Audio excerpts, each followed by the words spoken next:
চব্বিশের গণঅভ্যুত্থানের নায়কেরা অথবা সোকল্ড বিপ্লবীরা যে নিজেরা নিজেদের অন্তর্কোন্দল, নিজেদের মধ্যে নানান হিস্সা, নানান ধরনের ভাগাভাগিতে, নানান ধরনের গ্রুপিং, লবিং এবং বিভিন্ন দ্বন্দ্বের জায়গা থেকে নিজেরাই নিজেদের শেষ করে দেবে, এই কথাটি আমি আরও অনেক আগে থেকেই একাধিক কন্টেন্টে উল্লেখ করেছি, ফোরকাস্ট করার চেষ্টা করেছি। কোন জায়গা থেকে? ইতিহাস যে আমাদের শিক্ষা দেয় সেখান থেকেই। তার কারণ বিপ্লবী বলুন, অভ্যুত্থানকারী বলুন বা আদর্শিক রাজনীতি বলুন, এইগুলোতে যখন পচন ধরে, এগুলোতে যখন গিভ অ্যান্ড টেকের বিষয় চলে আসে, এইগুলোতে যখন লোভের একটা ভয়ঙ্কর জায়গা কেন্দ্রভূত হয়ে পড়ে, তখন এগুলো আর থাকে না।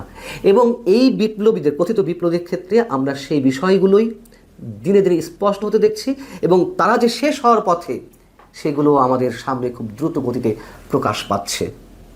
সে বিষয়ে সামান্য কয়েকটা উদাহরণ দেব।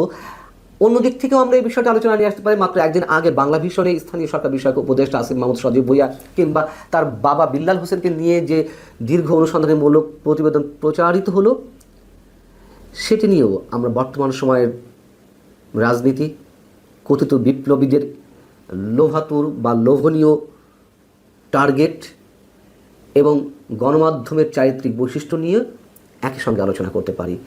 বাংলা ভিশনে যে দীর্ঘ প্রতিবেদনটি প্রকাশিত হয়েছে, আপনারা জানেন এর মধ্যে একটু মূল হইচই ফেলেছে, রাজনৈতিক অঙ্গনেও যথেষ্ট সাড়া ফেলেছে। বিশেষ করে এই প্রতিবেদনটি আসিফ মাহমুদ সজীব ভুঁইয়া এবং তার বাবাকে কেন্দ্র করেই করা, এবং এই প্রতিবেদনের মূল উপযোগ্যটা কী তাও আপনারা জানেন। যে ছোটো করে বলি যে কুমিল্লা মুরাদনগরে গত কয়েকদিন আগে মাদক ব্যবসার অভিযোগে একই পরিবারের 3 সদস্যকে যে হত্যা করা হলো, তারাও স্থানীয় রাজনীতির বলি, যেখানে আসিফ মাহমুদ সজীব ভুঁইয়ার ক্ষমতার দাপট কিংবা তার রাজনীতি জড়িয়ে রয়েছে। অবশ্যই এর সাথে স্থানীয় বিএনপি রাজনীতি জড়িয়ে রয়েছে। পাশাপাশি আকুবপুর ইয়াকুব আলী ভুঁইয়া উচ্চ বিদ্যালয়ের সহকারী প্রধান শিক্ষিকা শিখা রানীকে আসিফ মাহমুদের বাবার ব্যক্তিগত আক্রোশের শিকার হতে হয়েছে, আক্রোশের শিকার হয়ে তাকে নানান ধরনের নির্যাতনের শিকার হতে হয়েছে, এবং স্কুল কক্ষের মধ্যে তাকে বিবস্ত করে তার উপরে নিপীড়ন চালানো হয়েছে। এসব বিষয়গুলো আমরা জানি কেন, কী কারণে। যদি বলেন সত্যতা কতখানি, অবশ্যই স্থানীয় বিএনপির সেখানে একটি রাজনীতি রয়েছে, যেমন সত্য কথা।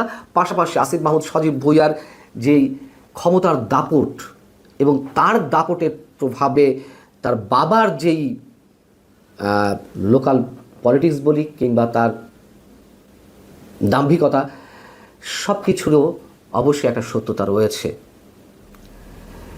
এখন রাজনীতির কথা বলছিলাম, গণমাধ্যমের চরিত্রের কথা বলছিলাম, বা এই যে কথিত বিপ্লবীদের ক্ষমতার যে রাজনীতি সেটির কথা বলছিলাম।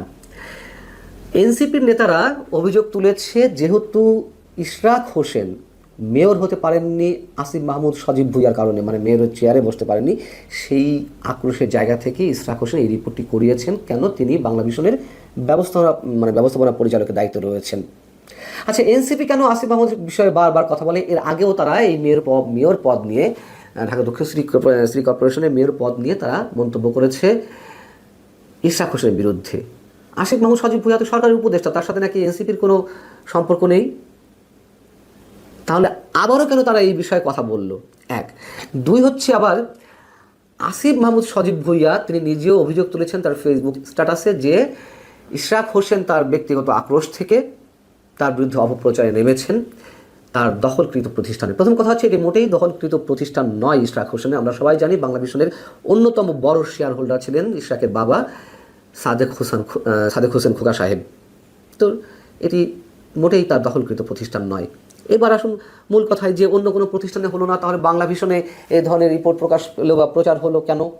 খুবই সহজ কথা, অন্য কোনো প্রতিষ্ঠানে হচ্ছে না। বাংলাদেশের গণমাধ্যমের চরিত্র এটি, হয় সরকারি রক্তচক্ষুর ভয়ে তারা করে না, অথবা সেলফ সেন্সরশিপের মধ্যে চলে যায় তারা, তার দালালির একটা জায়গা থেকে, তাবেদারির জায়গা থেকে।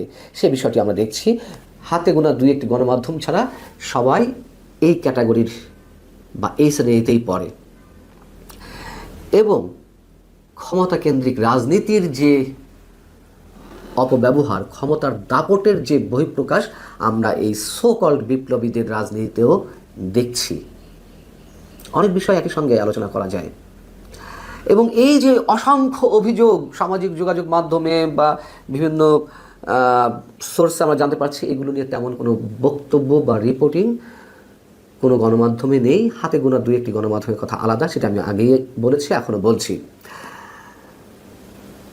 অন্যান্য বিষয়ে যদি আমরা দুই একটা আলোচনা নিয়ে আসি, সাম্প্রতিক সময়েরই বিষয়গুলো, যেমন মাহফুজ আলম অন্যতম কথিত বিপ্লবী, তার বিরুদ্ধে অস্ট্রেলিয়াতে তার ভাই মাহবুব আলম মাহিরের অ্যাকাউন্টে সন্দেহজনক লেনদেন বা 2 কোটি টাকার চেকের লেনদেন, এরকম নানান ধরনের বিষয় সামাজিক যোগাযোগ মাধ্যমে উঠে এসেছে। সেটিকে চ্যালেঞ্জ করেছেন মাহফুজ আলম, এবং চ্যালেঞ্জ করতে গিয়ে তিনি কী বলেছেন সেটাও আপনারা জানেন।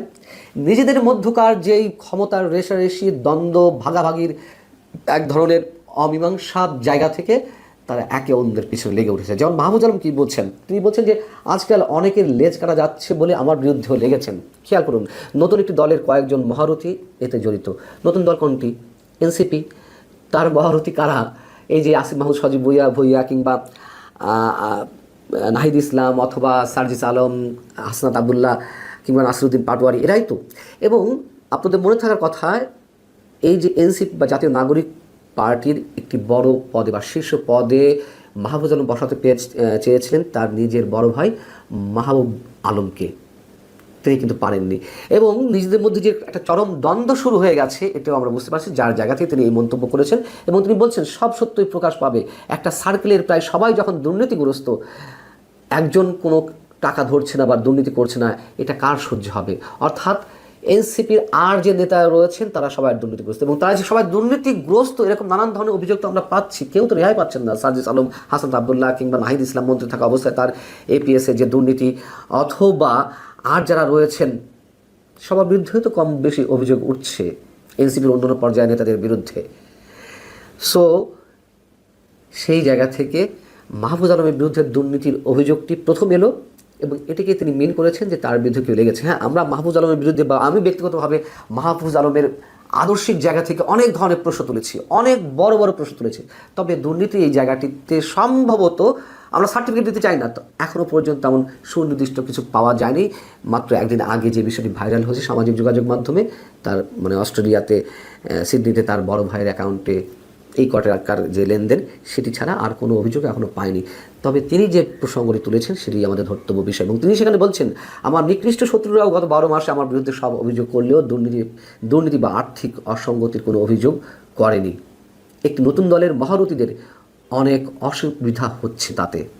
এবং তিনি যখন এই পোস্টটি ফার্স্ট দিলেন, তার পরবর্তীতে আবার খানিকটা অংশ এডিট করেছেন। এই যে বিশেষ দলের কিছু দুর্নীতিবাজ লোকের কথা তিনি উল্লেখ করেছেন, এবং নিজেদের মধ্যে যে মধ্যকার যে দ্বন্দ্ব সংঘাত সেগুলো তিনি তুলে ধরেছেন, সেই জায়গাগুলো আবার তিনি এডিট করে আবার বলছেন কয়েকটা বাক্য নিয়ে অযথায় জল ঘোলা হচ্ছে, তাই এডিট করে দিলাম। এখন এনসিপি নেতাদের বিরুদ্ধে তদবির বাণিজ্য, মামলা বাণিজ্য, নিয়োগ বাণিজ্য, ঘুষ বাণিজ্য, দুর্নীতি, পদবি নিয়ে দ্বন্দ্ব, মারামারি, সংঘর্ষ, এগুলো তো আমরা গত 11 মাসে ক্লান্ত হয়ে গেছি দেখতে দেখতে। এগুলো তো আর অভিযোগের পর্যায়ে নেই, তাই না? এবং সর্বশেষ পর্যায়ে এনসিপির একজন নেতা রিয়াদ, তিনি যে চাঁদাবাজি করতে গিয়ে আটক হলেন। উমুয়া ফাতেমা বৈষম্যবিরোধী ছাত্র আন্দোলনের মধ্যে কী চলছে সেগুলো তিনি তুলে ধরেছেন প্রকাশ্যে।